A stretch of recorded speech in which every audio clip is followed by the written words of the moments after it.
మమ్మల్ని పాపులుగా పుట్టించడానికి ఆయన ఎవడు. రెండవ విషయానికి వస్తే ఈ పాపులు అయినటువంటి మనందరికి కూడా నరకం అంట.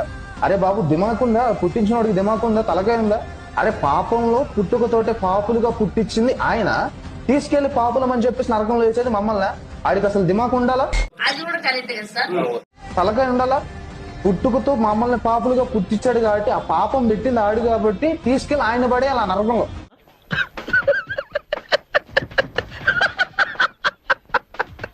పుట్టించేవాడైతే ప్రపంచం మొత్తం పాపులతో ఎందుకు నింపుతున్నాడు?